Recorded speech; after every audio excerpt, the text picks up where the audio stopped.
Well, good morning, everybody, and Happy New Year, and welcome back to the second session of the 119th Congress. We woke up yesterday, as it's been mentioned this morning, to very tragic news. Our dear friend and colleague, Doug Lamalfa, passed away unexpectedly at the age of 65. We were on the way into our gathering, our retreat that we had planned for policy, planning, strategy purposes. And I quite literally found out about it on the way in, and it really shook us. Doug was a great man. He really was truly a great man.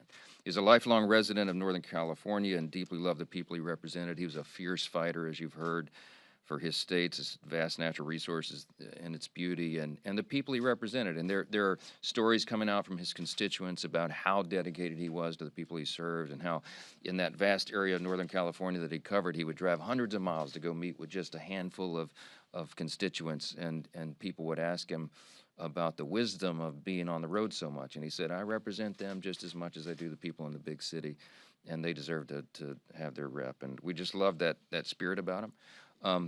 I was on the phone yesterday with his beloved wife, Jill, who's now a widow, and they had 4 children, as was mentioned, and Jill is in as good a spirits as you could imagine, having just had this tragic loss, and she was with him, right before he passed, and she has great comfort, though, in knowing the blessed assurance, as we say in the Christian church, that she knows where he is, and we're comforted by her comfort in that. We're praying for them, and we're going to miss him dearly.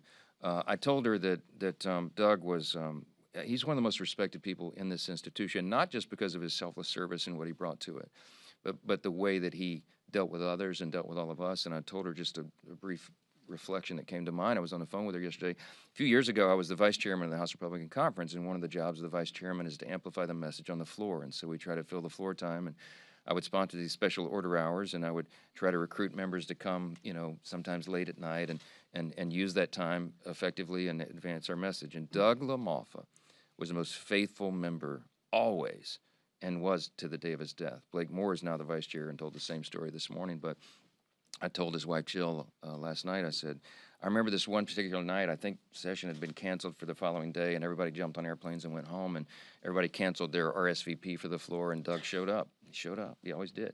And he and I think, were the only two that spoke that night and tried to fill the hour. And we were done. I walked off the floor, and it's like a ghost town there late at night like that. And I looked up at the big guy and put my arm on his shoulder. I said, Doug, thanks, man, but why'd you do this? You didn't have to do it. And he looked at me so serious and put his big hand on my chest, and he said, because I believe in this country, I believe in our cause, and I believe in you.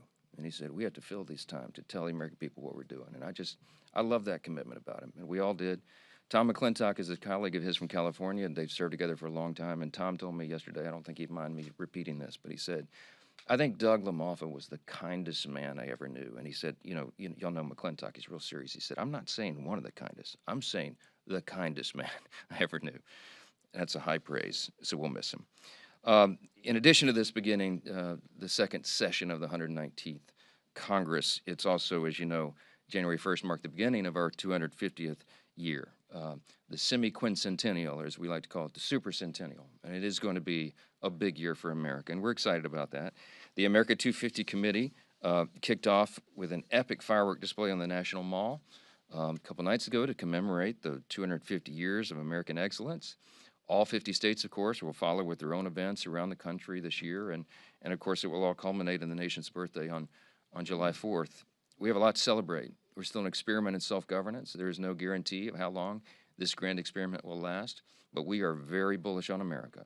And we talked about it this morning with all the House Republicans gathered. With this while we're mourning Doug's death, we also have this anticipation and excitement about what's ahead of us, and we understand the magnitude of the history that's upon us here, and the responsibility that everybody in this building has to continue this great republic, and we're going to keep it. We began our fateful year yesterday, as I mentioned, with we called it the Agenda 250 Policy Forum. It was very efficacious, very productive. Nearly every member of the conference attended. Very, very beneficial time that we had together, and the team behind me is ready to hit the ground running to continue delivering on our mandate, and all of our members are committed to that. There's a great sense of unity in the House Republican Conference. I think I can say unlike I've ever seen before. Resolve, locked arm in arm, understanding what's ahead of us, what we need to continue to accomplish, and we're bullish about doing that. Treasury Secretary Scott Bessent has said a lot over the holiday about what we're to anticipate in the new year. He's echoing some of the things that we have been saying and feeling, what our constituents are already beginning to feel. His quote, though, in one of these interviews, he said, 2025 merely set the table. The feast and the banquet will be in 2026. It's going to be a blockbuster year. And I think he's exactly right. Our working families tax cut, the big beautiful bill, those provisions will hit American households and wallets, and you're going to see all boats begin to rise. And while Democrats continue to wither, Republicans will continue to demonstrate that we are the only team capable of restoring American greatness. We don't just talk about it, we do it. And it's not, it's our legislation, and if it was not for these bills, American families, let's not forget, would have experienced the largest, most crushing tax increase in the history of the country in 2026.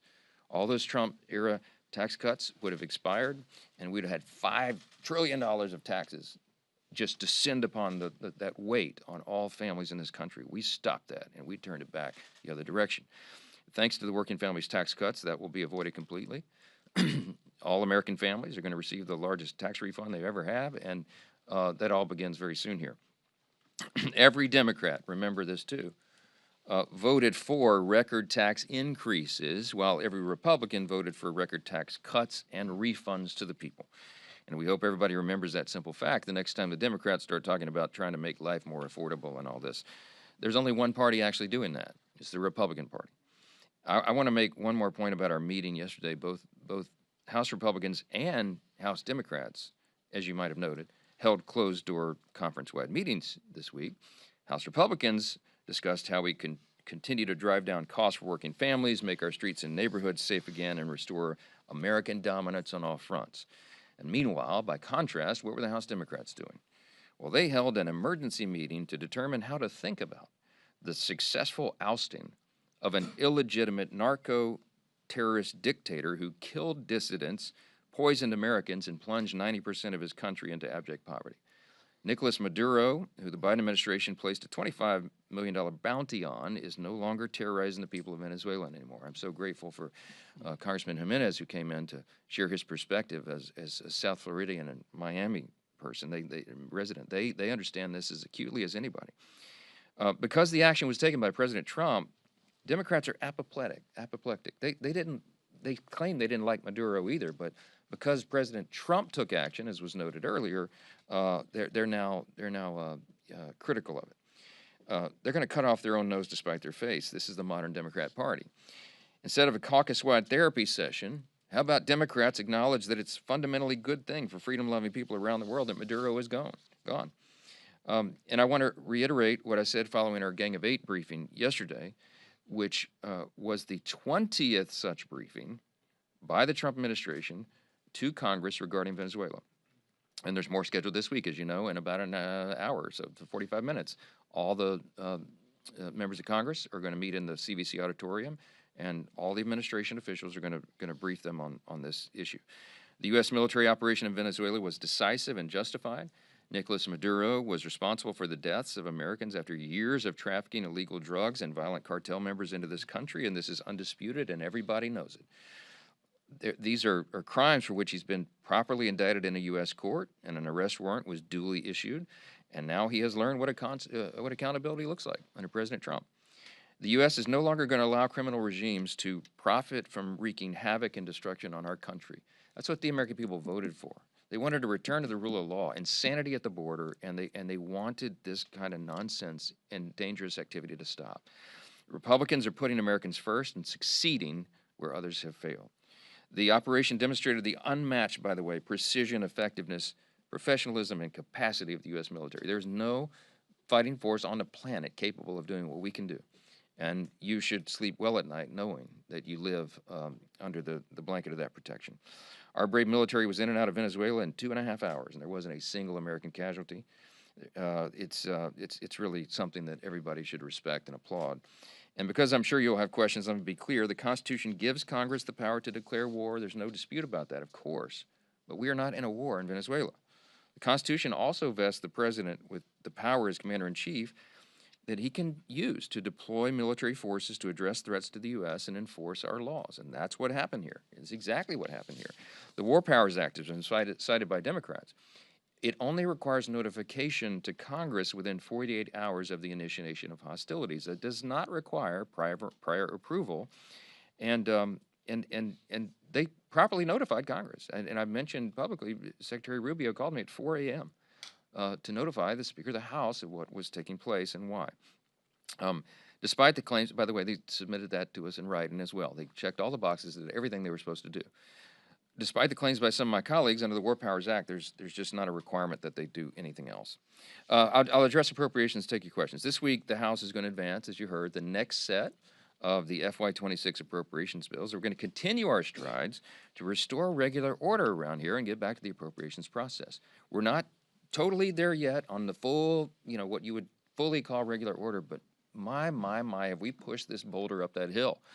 And it's been quite an effort, as you know. Since I became Speaker 2 years and 3 months ago or so, I started talking about this, the urgency, the necessity of us getting Congress back to work the way it's supposed to. And we've made big strides in that now. And so this week, as you know, we're going to advance energy and water, commerce, justice, science, and the interior environment appropriations bills, 3 more in that package. We have plans to do the next 3 next week, and then we'll continue. And I want to say, this is bipartisan effort. You got both parties working on this, and that's to be applauded. Our appropriators worked very hard through the Christmas holiday to have these bills prepared on our return. They worked through the holiday, and my team, all of us, we worked. We didn't take any time off to make sure this would happen, and we're grateful for all that work. These 3 bills spend less than if we had advanced another continuing resolution. They deliver critical priorities for House Republicans' districts, and they continue to advance President Trump's America First agenda. With just 3 weeks to go until the funding deadline, we're very hopeful, very bullish that this package of bills is going to continue our good momentum towards completing annual appropriations with regular order without a bloated, wasteful omnibus spending bill. And I'll close with that and take your questions. But I told the House Republicans just now, I said, don't lose sight of this great Christmas blessing. We did not have a Christmas omnibus nightmare situation for 3 years in a row now. Why? Because Republicans take our responsibility seriously. Yeah, go ahead. When President Trump has talked about military action, like you said that there didn't need to be military notification or that this wasn't a war act in Venezuela. If there is military action in Greenland, would Congress need authorization? And also, would Congress need authorization for control, need to have power of the purse for control of oil in Venezuela? Okay, let me address them in turn. We're not at war with Greenland. We have no intention of being it. We have no reason to be at war with Greenland, okay? Everybody knows there's geopolitical and strategic importance of that landmass, and that's what everyone has talked about. By the way, this is not just President Trump. I think this goes back